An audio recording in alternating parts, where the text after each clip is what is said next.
Winning isn't everything, but as Green Bay Packers coach Vince Lombardi purportedly said, it's the only thing. This is the place where we all start as a toddler. One of the first words we learn to speak, mine, to which our parents reply, share. But we're not really convinced.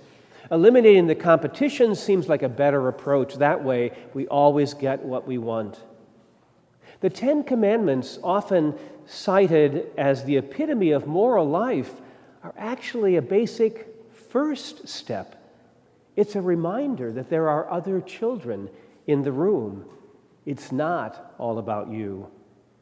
As we heard from the prophet Isaiah, thus says the Lord, I know their works and their thoughts. Instead of eliminating the competition, God was to include everyone. I'm coming to gather all nations and tongues. This divine characteristic is unsettling because it seems to challenge the concept of a chosen people. After all, what's the point of being chosen if you cannot boast of God's special care? Isaiah addresses this very question. The chosen have been called so that they might be sent to the distant coastlands that have never heard of my fame or seen my glory, and they shall proclaim my glory among the nations. This means that the chosen people have been chosen not merely for their own sake, but for the sake of others. This is the narrow door that Jesus suggests. We don't come alone. We only come in together. A non-negotiable part of meeting Jesus is being called into community, into a church, and then sent out with others in pairs to walk in Christ's footsteps. Jesus is not looking for admirers. We ate and drank with you, and you taught in our streets. Jesus wants followers, disciples. Transformation happens when we live within the tensions of life instead of running away. Imagine the cross. Its beams stretch out 4 ways, pulling against each other, left and right, up and down. But those arms converge in the center, at the heart. A heart that can be pulled open by that stretching. A heart that can be so opened it can hold everything, from despair to ecstasy.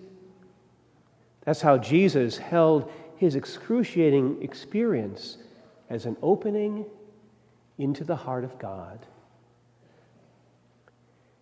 Here's a favorite old story by John Shea that reminds us how love works. Keep your eyes on the red gym shoes. 100 years ago, in the summer of 1961, when I was 20, I applied, with the help of the seminary, to be head counselor at a camp connected with a Catholic boarding school. This school only took kids in the fall who had attended the camp during the summer. The reason for this was not disguised. The summer camp was staffed by 8 nuns and 4 counselors. Part of their task was to observe the kids and sort out the saints from the sinners. The theory was that the best way to spot a sociopath was to watch him play baseball. When I talked to the head sister, she was delighted. Not only did I have 5 summers of counseling experience, but in the fall, I would start studying theology. She said it was the happiest day of her life. Before the summer was over, she was to regret that remark. Now, no camp season really starts until there's been a disaster. The campers arrived on Sunday night. On Monday morning, someone was missing his hunting knife. By afternoon, a baseball glove was nowhere to be found. By canteen time at 9, one of the campers reported losing $5. And you did not have to have light years of experience to know that we had a thief. Now, it's difficult to know what makes kids 11 and 12-year-olds steal, especially if they do not really need what they're stealing. But one thing is for sure, they're really bad at it. So by Tuesday afternoon, we had the culprit. Since I was the head counselor, I sat down with him. "Why did you do it?" I asked. "I didn't do it." "Well, we found the knife and the glove in your locker. Why did you do it?"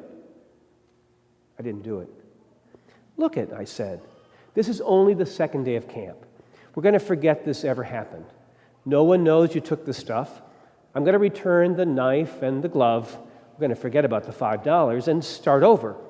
We're going to wipe the slate clean and begin again. Okay?" I didn't do it.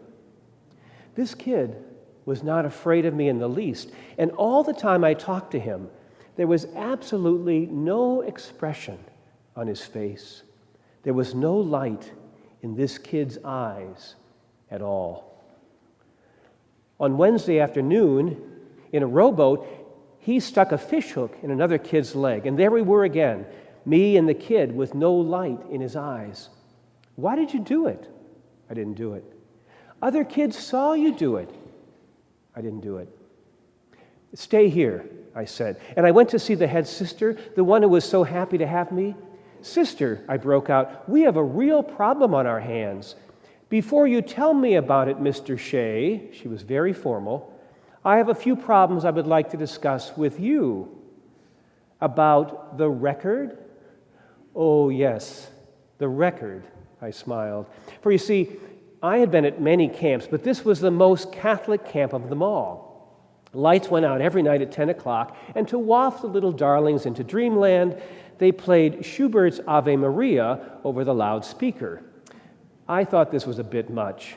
So on the second night of camp, I substituted a popular camp parody of the time by Alan Sherman, "Hello Mother, Hello Father, Here I Am at Camp Granada." The head sister wanted to know if perhaps I had acted rashly and introduced radical innovations into the life of the camp before I had sufficiently understood its spirit. I said this was a possibility and that from now on I would consult with her. "But," I forged on, "we have a real problem. This kid is a flaming sociopath. Also about the keys." The head sister was still in control. "Oh, yes, the keys," I smiled. For you see, the head sister kept the keys to the truck and the car on her person at all times. And if you wanted to go anywhere, you had to find her and beg for the keys. And she would say, "I hope this isn't for beer, Mr. Shea," and I'd have to lie. Well, on the second day of camp, I wanted the keys. Now, the sisters lived in a semi-cloistered area above the refectory, which had an old rickety staircase leading up to it. I stood at the bottom of the stairs, and I yelled up, "Sister, I need the keys. I'll be right down, Mr. Shea." "That's okay, sister. I'll come up and get them." "Don't you come up here, Mr. Shea." "I'm coming, sister." And then I stood at the bottom of the stairs and pounded my feet, producing the effect of climbing the stairs. "Mr. Shea, don't you dare come up here." And then she arrived at the top of the stairs, habit somewhat askew, and car keys in her hand, and she saw that I had not moved from the bottom step. And she glowered, "You're a very cruel young man, Mr. Shea, a very cruel young man." I apologized for baiting her with the keys. "But sister," I finally got in, "we have a kid who steals stuff and hurts kids. We have to get rid of him. If the other kids don't kill him, I'm going to."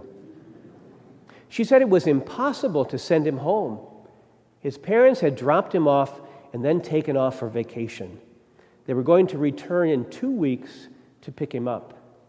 She had the telephone number of an aunt in case of emergency, but she did not feel right in sending the kid home to the aunt. "So," she concluded, "we'll give him to Sister Ruth Ann." "Sister Fix-It?" I asked. That's what the kids called Sister Ruth Ann.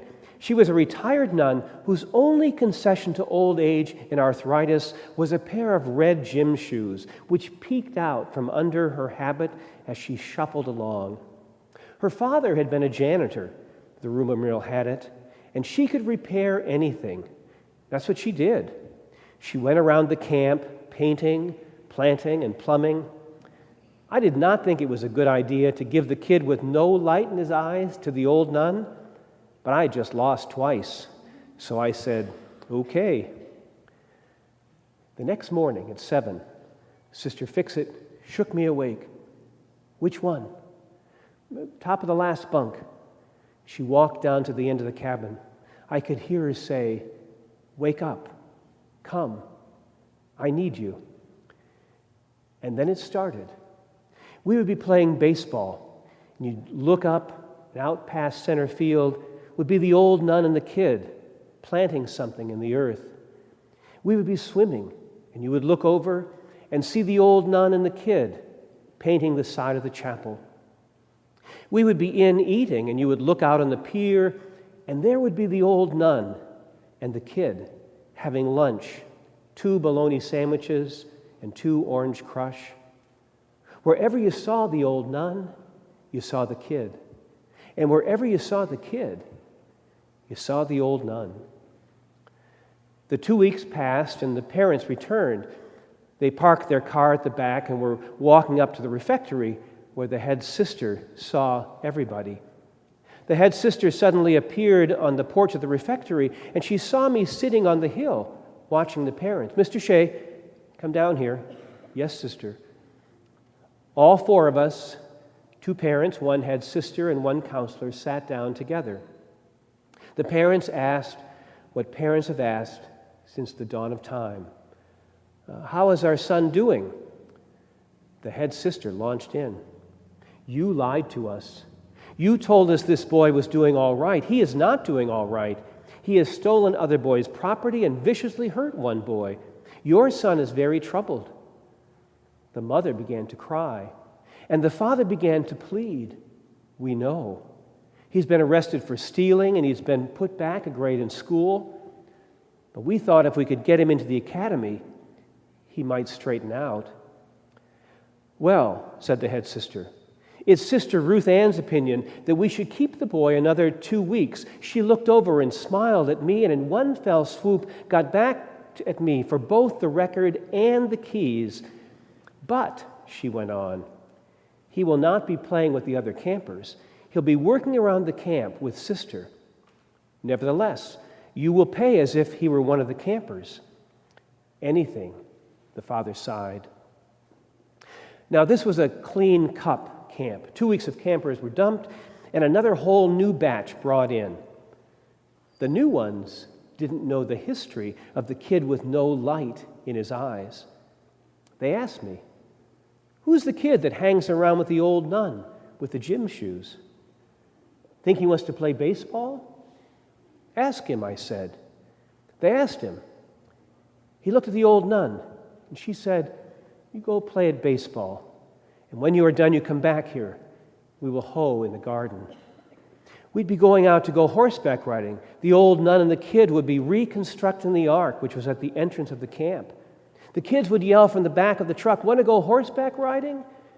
He'd look at the nun, and she would say, you go play at horseback riding, and when you are done, you come back here. We'll paint the bench down by the lake. We'd be having swimming races, and he would be standing there, watching with those lightless eyes. Want to swim?